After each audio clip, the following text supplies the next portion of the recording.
Roberto, você é um defensor de um equilíbrio aí nessa transição, né? Em que o petróleo vai financiar a transição energética. O quanto esse esvaziamento do debate na COP30, inclusive do próprio governo, acaba prejudicando esse equilíbrio ou a gestão de algum equilíbrio entre a continuidade do consumo do combustível fóssil, a exploração e tudo mais, e a transição energética?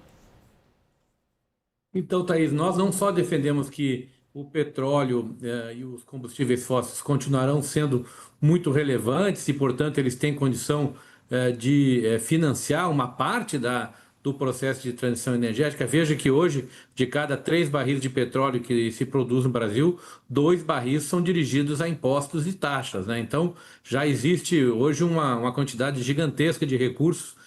O ano passado foram 325 bilhões de reais que foram canalizados para os cofres da União, dos estados e dos municípios.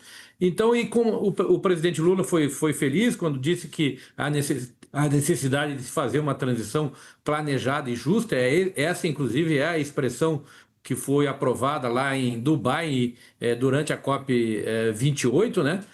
Então nós temos que perseguir esse objetivo e trazer isso para a mesa de negociação. Qual é o mapa para nós atingirmos esse objetivo? E esse mapa, Thaís, ele é um mapa complexo, né? As pessoas tendem a simplificar. Uma pior coisa que pode acontecer numa discussão dessas é soluções simples para questões complexas. E essa questão da transição energética é muito complexa. Alguns países simplesmente não podem abrir mão do petróleo a curto ou até médio prazo. A Nigéria, por exemplo, 90% das exportações da Nigéria são petróleo. Então, você vai causar uma enorme comoção social e econômica no país que tem essa alta dependência do petróleo. Nós temos que planejar isso de uma maneira organizada, economicamente e socialmente justa também. Caio, o governo está vivendo alguma contradição? Qual é a sua percepção aí pela COP sobre esse debate? Bom, vamos lá, Thaís. Tem uma contradição clara, essa muito conhecida, muito comentada, que é a contradição de você defender um mapa para o fim do petróleo, explorando o petróleo na margem equatorial. Mas eu capto ali, eu consigo entender o discurso do governo quando ele diz essa captação de petróleo, nós temos petróleo, temos um novo pré-sal ali na margem equatorial, vamos utilizar parte desses recursos para financiar a transição energética. É um discurso que encaixa, para mim, pelo menos. O que não encaixa para mim é o presidente Lula vender a ideia interessante de um mapa para o fim do petróleo e não ter a Petrobras na COP, né?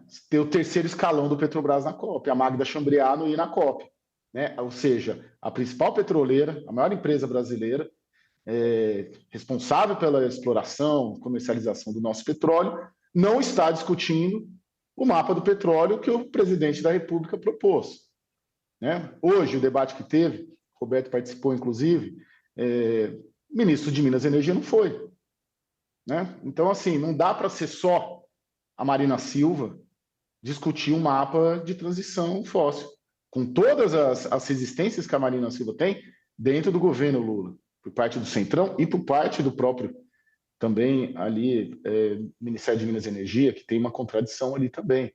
Então é isso que, para mim, o discurso da margem equatorial encaixa para mim. Agora, você tem que envolver todo o governo. E hoje, para mim, foi muito simbólico essa ausência do primeiro escalão do governo. Era para a presidente da Petrobras, Magda Chambriard, estar nesse debate, era para o ministro de Minas e Energia estar nesse debate, eles não estavam. Então é para valer ou é só discurso? Orival, qual a sua leitura? Bom, a gente vem falando do quanto foi errado, né, o timing, né, desse licenciamento, né, absurdo, né, assim, não sei como um país consegue errar tanto, né, assim, realmente é um escândalo em termos estratégicos você fazer um licenciamento desse nas vésperas da COP, poderia ter sido em qualquer outro momento, né? Então, isso colocou, obviamente, a Petrobras na defensiva e tirou esse protagonismo que poderia ter, que vocês estão descrevendo, que eu acho perfeitamente coerente. A gente vê como a Noruega faz isso, né? A Noruega tem um fundo de 1 trilhão 800 bilhões de euros, né? E é a principal doadora do Fundo Amazônia há anos e anos, sempre contribuiu com iniciativas do Brasil, que para eles são dinheiro, né, troco, né, nada, não significa nada, 20 milhões aqui, 10 milhões, 40 milhões, não é nada. E para a floresta é representativo, né, porque nós estamos falando de euros e tal, é um valor interessante e tal. Então, sem dúvida nenhuma, dá para fazer isso, mas, pelo amor de Deus, né, você tem que ter um mínimo de planejamento, de organização, de bom senso. Roberto, qual o impacto do Brasil perder essa cadeira na liderança desse debate? O Brasil deveria estar na liderança desse debate? E se está saindo de fininho, o que isso significa?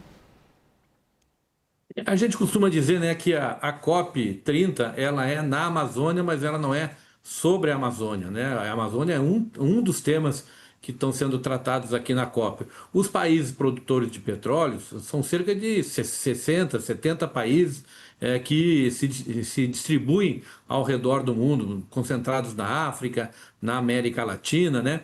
Então, nesse debate, o Brasil já tem uma liderança natural. Nós hoje estamos produzindo 5 milhões de barris.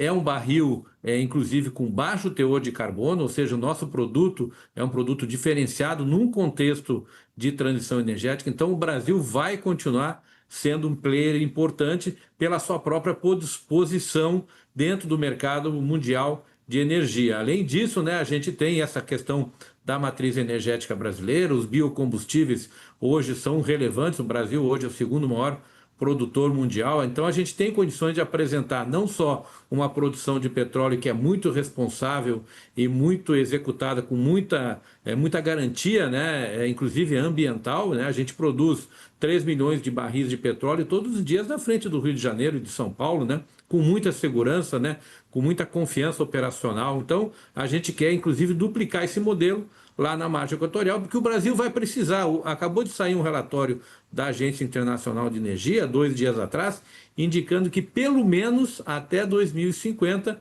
o petróleo e o gás natural continuarão sendo relevantes na matriz energética mundial. Ora, se isso vai acontecer e se vai haver demanda, nós temos que ter também a oferta, porque se a gente tiver a demanda e não tiver a oferta, vai gerar inflação, vai gerar aumento de custo, e aí a gente corre aquele risco de ter essa questão da pobreza energética chegando a países, inclusive com menor desenvolvimento, como é o caso do Brasil. Então, esse é o debate que se discute hoje na COP, como fazer a descarbonização, como fazer a transição energética, como financiar a mitigação, como financiar a adaptação, inclusive, né, das sociedades, ou seja, como é que o mundo pode se preparar para essa nova realidade, que é uma realidade que está aí batendo a porta de todos. Você está trazendo aqui o choque de realidade, né, Roberto, entre o que a sociedade demanda, precisa e qual é a resposta que precisa acontecer. Caio, o presidente Lula está querendo voltar à COP na semana que vem, ele é esperado. O que você pode adiantar para a gente do quanto essa volta dele aí pode provocar, o que essa volta pode provocar? Bom, não é automático um retorno do Lula com taxa de sucesso nas negociações da COP. Não é o presidente Lula pisando aqui que, de repente, foram fechados os acordos, principalmente em relação aos 4 pontos sensíveis que estão sendo debatidos. O que acontece é que, a partir de segunda-feira, entra numa segunda fase a COP, com a chegada dos segmentos de alto nível, assim chamados. Então, os ministros, principalmente das áreas de meio ambiente de todo mundo, com respaldo dos seus chefes de Estado, desembarcam aqui. Mas, na minha leitura, a chegada do Lula é para reforçar, principalmente, os pontos que ele colocou nos discursos que ele fez na abertura da COP na segunda-feira e também na cúpula dos líderes da semana passada, que não são necessariamente os que estão sendo negociados, desses 4 pontos pelas diplomacias dos países. né? É o mapa de transição fóssil, é o Conselho de Clima vinculado à Assembleia Geral da ONU. São alguns pontos ali que ele, pelo menos, eu creio que ele vai tentar, de alguma maneira, encaixar uma menção no documento final para que haja um start de um processo. Por quê? Porque essa COP aqui, ela é um dos principais testes de fogo, talvez da história da diplomacia brasileira. A diplomacia brasileira, Itamaraty, ele preside a COP, por motivos óbvios, é o anfitrião da COP. A COP é na Amazônia, a COP é no governo Lula. Então, tem várias questões e variáveis que colocam assim um potencial fracasso da COP. Ela questiona e vai pôr em xeque toda a visão da política externa brasileira e da diplomacia brasileira, né? É a diplomacia brasileira que está sendo a grande conciliadora aqui, porque ela é a presidência, ela tem a presidência. Então, se a COP fracassa, parte desse fracasso será atribuído à diplomacia brasileira. Então, o presidente Lula também vem para reforçar esse jogo e para fazer essas interlocuções, acredito, com ministros de meio ambiente, com chefes de Estado, para que saia alguma coisa, porque se não sair nada, é muito negativo para o governo e para o Itamaraty.